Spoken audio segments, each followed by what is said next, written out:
నమస్తే, నేను మీ కుప్ప పద్మిని. ఇన్నాళ్ళు మీ సపోర్ట్‌ని నాకు అందిస్తూ, మీ ప్రేమని నాకు అందిస్తున్న ప్రతి ఒక్కరికి కృతజ్ఞతలు.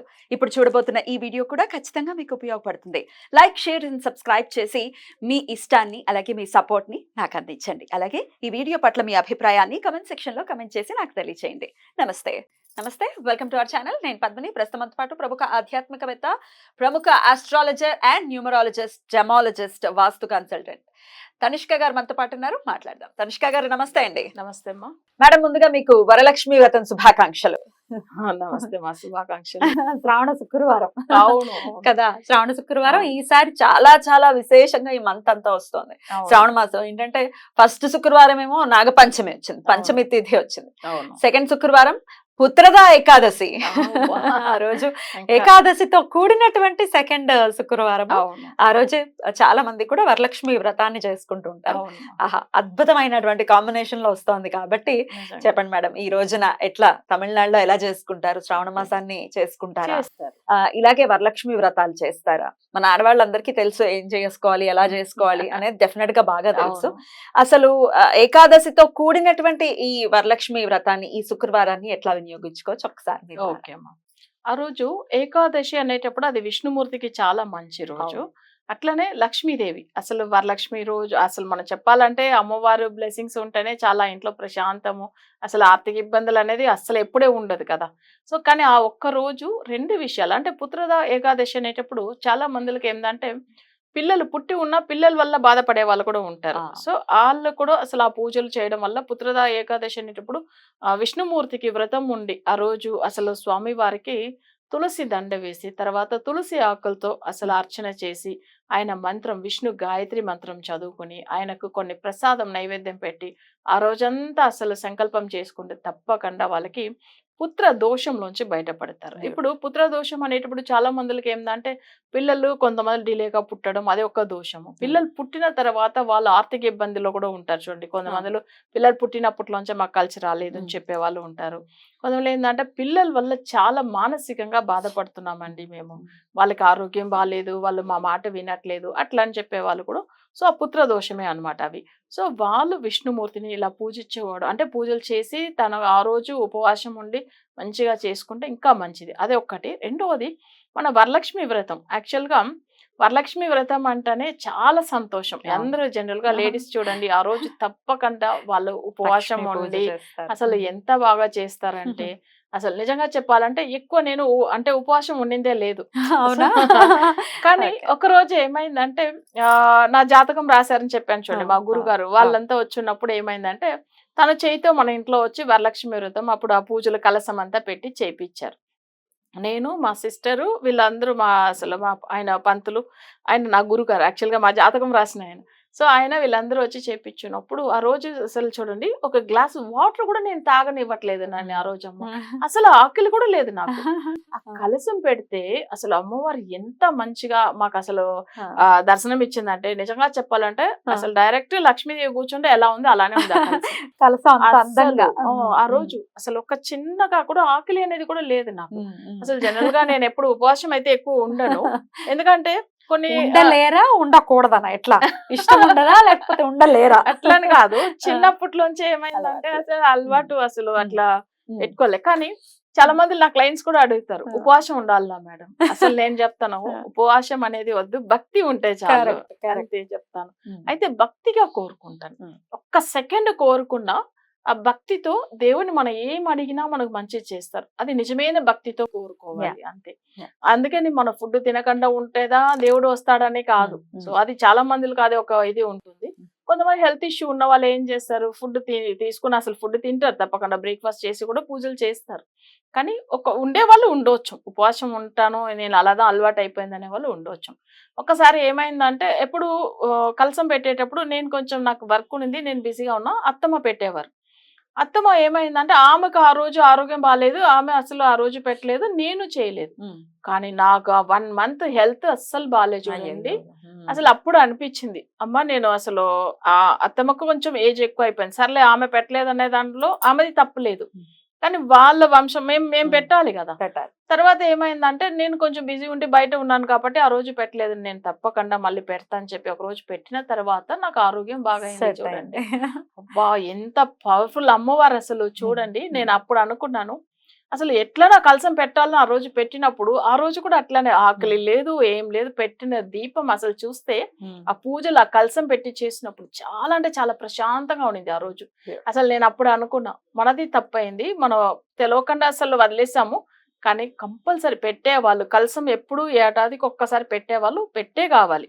సో ఎందుకంటే నేను ఒక్కసారి మిస్ అయినా నేను ఎంత ఆరోగ్య సమస్యలకు వెళ్ళిపోయాను చూడండి. అందుకే అంటున్నాను. సో మేము ఈసారి పెట్టము, ఈసారి అట్లాంటివి అట్లా వద్దు. ఒకవేళ అలవాటు ఉంటే ఖచ్చితంగా చేయవలసిందేమా. ఎందుకంటే అది మిస్ అవ్వద్దు. ఆ రోజు లక్ష్మీదేవికి అసలు చాలా మందిలో ఏంటంటే ఆ రోజు కమలంలో ఉంటారు కాబట్టి కమల పువ్వులతో అర్చన చేసే వాళ్ళు ఉంటారు. లేదా అట్లీస్ట్ 2 కమలం దొరికినా కూడా తెచ్చి ఇంట్లో పెట్టేసి అమ్మవారికి అసలు మంచిగా అలంకరణ చేసి పూజలు చేసే వాళ్ళు ఉంటారు. ఒకవేళ మాకు అలా చేయడానికి వీలు కాకపోతే కూడా కలసం సింపుల్ గా కూడా పెట్టుకోవచ్చు. వాళ్ళంతలో వాళ్ళకి ఎంత వీలైతుందో అంత సింపుల్ గా. ఎట్లా మన ఇంట్లో ఒక ఇత్తడి సొంబు ఉంటది, అసలు ఒక చిన్నగా దాంట్లో మంచి జలం తీసుకొచ్చి దాంట్లో పోసి దాంట్లో ఏందంటే కొంచెం పసుపు, కుంకుమ, కాయిన్స్, తర్వాత లవంగము, ఏలకులు ఇవన్నీ వేసి, తర్వాత పచ్చ కర్పూరం అంటే అమ్మవారికి ఇష్టమైంది ఇవన్నీ వేసి, దాంట్లో కొన్ని తులసి ఆకు, తర్వాత ఒక పువ్వు ఇవన్నీ వేసేసి దాని తర్వాత దాని మీద కొబ్బరికాయ. అసలు కొబ్బరికాయ ఏందంటే మనకు వచ్చి అమ్మవారికి అసలు ఎంత మంచిగా అలంకరణ చేసి అలానే పసుపుతో బొట్టు పెట్టి మంచిగా పెట్టేసి ఒక చిన్న పువ్వుల దండ ఉంటే వేయవచ్చు. లేదు పువ్వులతో పెట్టి కూడా మన అమ్మవారికి ఒకే ఒక పువ్వు పెట్టినా కూడా చాలు.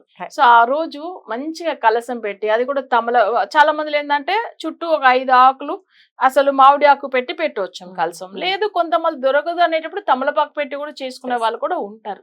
కానీ మామిడి ఆకు చాలా అసలు విశేషం ఆ రోజు. ఇవన్నీ పెట్టి మన పూజ చేస్తే ఆ రోజు ప్రసాదం స్వీట్ అమ్మవారికి ఏదైనా చేసి పెట్టి లక్ష్మీ గాయత్రి మంత్రం చదువుకొని అసలు ఆ రోజు అమ్మవారిని వరలక్ష్మిని అసలు ఎట్లానంటే వరం అంటే ఏంది మనకి అసలు ఏం అడిగినా ఇచ్చేది అమ్మవారు. ఆ రోజు కోరుకుంటే తప్పకుండా మంచిగా అవుతారు. ఓకే, అయితే ఖచ్చితంగా ఈ పూజలు అనేవి అందరికీ తెలిసిందే. అవును, కానీ లక్ష్మీ గాయత్రిని ఖచ్చితంగా చదువుకోమని చెప్తున్నారు. అవును, ఆ లక్ష్మీ గాయత్రిని ఒక్కసారి చెప్తారా? ఈ పూజలు చేసుకున్నా చేసుకోకపోయినా గాయత్రి మంత్రానికి ఉండేటటువంటి మహిమ అంతా ఇంత కాదు. ఖచ్చితంగా మాకు ఏమండి కొంతమందికి నాకే ఉంది, మా ఇంట్లో ఆనవాయితీ లేదు అని చెప్తారు. ఏమంటారు మాకు లేదు, మన ఇంట్లో లేదు అని. అసలు వరలక్ష్మి అవి కలసం పెట్టేది లేదు. తమిళియన్స్ కదా కలసం లేదు, ప్రత్యేక కలసం లేదు. లక్ష్మి మామూలు లక్ష్మీ పూజ ఎవరింట్లో ఎవరు కాదనరు, ఎవరికొద్దు లక్ష్మీదేవి. కానీ కలసం అనేది ఆనవాయితీ పెట్టారు. తమిళులకి ఉండదు అనేది కూడా విన్నాను. అవును, మా ఇంట్లో అయితే వాళ్ళు చాలా సంవత్సరాలుగా అలవాటు చేసుకున్నారేమో. మా అత్తగారికి లేదు అని అంటే డెఫినెట్ గా అది లేదు. కానీ లక్ష్మీ పూజ మేము చేసుకుంటాం. కొంతమంది మిస్ అవుతూ ఉంటారు, అయ్యో చేయలేకపోతున్నామే చూస్తూ ఉంటాం కదా, చాలా బాగా చేసుకుంటారు. సరే, ఇవన్నీ ఒకవేళ మన డెఫినెట్ గా మన పెద్దవాళ్ళకి ఆనవాయితీ ఉంటేనే మనం చేసుకోవాలి. లేనిపోనివన్నీ కొత్తవన్నీ చేయకూడదు అనేది పెద్దవాళ్ళు చెప్తున్నట్టు. సో ఆ మాట వింటూ మరి గాయత్రి మంత్రం అయితే ఎవరైనా చేసుకోవచ్చు కాబట్టి ఒకసారి లక్ష్మీ గాయత్రి మంత్రం చెప్తారా? చెప్తాను. ఇంకొక విషయం ఏంటంటే మా అమ్మ వాళ్ళ ఇంట్లో కలసం పెట్టి మొక్కింది కూడా లేదు, అత్తమ్మ వాళ్ళ ఇంట్లో పెడుతుంది. అందుకని కంటిన్యూ చేయాలి కదా. ఒక్కసారి వదిలిన దానికి అసలు ఎంత సమస్య ఉంది అనేటప్పుడు తప్పకుండా చేయాలి. కొందరు కొత్తగా పెట్టే వాళ్ళకి సెట్ అవ్వకపోతే వదిలేమనే చెప్తాము, చూసుకోవాలి. ఎందుకంటే ఒక క్లయింట్ కూడా అలానే చెప్పారు, మేడం మేము మా అత్తమ్మ వాళ్ళు పెడుతూ ఉన్నారు కానీ నేను పెడితే నాకు చాలా ప్రాబ్లం అవుతుంది అంటే, సరేమా మీరు కలసం పెట్టకంటే మామూలుగా అమ్మవారిని మొక్కోండి అట్లా అని చెప్పాను. సో అందుకే కొంతమంది సెట్ అవ్వకపోతే అసలు తప్పకుండా అమ్మవారు మంచిగా చేస్తుంది. ఎవరో జాతకాల్లో కొన్ని సమస్యలు ఉంటాయి కదా అట్లని.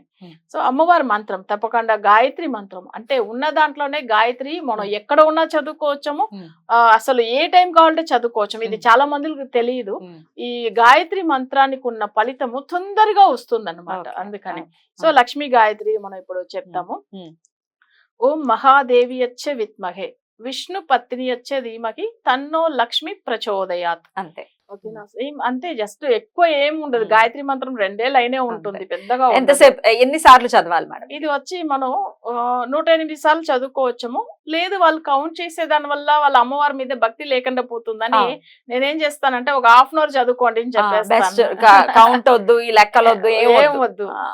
ఓ మహాదేవి వచ్చే విత్మగే విష్ణు పత్ని వచ్చే ధీమగి తన్నో లక్ష్మి ప్రచోదయాత్. అలా చదువుకుంటూ విడిగా పువ్వులతో కూడా అర్చన చేయవచ్చు. Right. అంటే అది మల్లెలు కానీ, లేదు రోజ్ పెటల్స్ కానీ, సో మనకు కమలం దొరికితే కమలాలు కానీ, కమలాలతో సో అది కూడా చేయవచ్చు. ఏం అద్భుతం. తప్పలేదు. ఖచ్చితంగా చేసుకుని శ్రావణ శుక్రవారాన్ని ఖచ్చితంగా ప్రతి ఒక్కరు వినియోగించుకోవాలి. అవును. ఏకాదశితో కూడినటువంటి శ్రావణ శుక్రవారం కాబట్టి అందున శ్రావణ శుక్లపక్ష ఏకాదశి. అవును. సో ఖచ్చితంగా మోస్ట్ పవర్ఫుల్ డే. అవును. డెఫినెట్ గా అందరూ వినియోగించుకుని ఆ లక్ష్మి యొక్క కృపని ప్రతి ఒక్కరు పొందాలి. ఎందుకంటే అవును.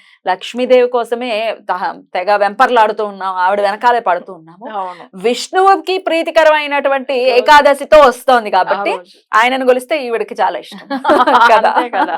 ఆయన దగ్గర ఆమె అప్పుడప్పుడు చేసుకోవాలని ఉవ్విళ్ళూరుతున్నటువంటి ఆడవాళ్ళకి మంచి మంచి రోజుగా వస్తుంది కాబట్టి ప్రతి ఒక్కరు వినియోగించుకోవాలని మనస్ఫూర్తిగా మనవి చేస్తూ మరొక్కసారి మీకు శ్రావణ శుక్రవారం శుభాకాంక్షల్ని తెలియజేస్తూ నమస్కారం అండి. నమస్కారం.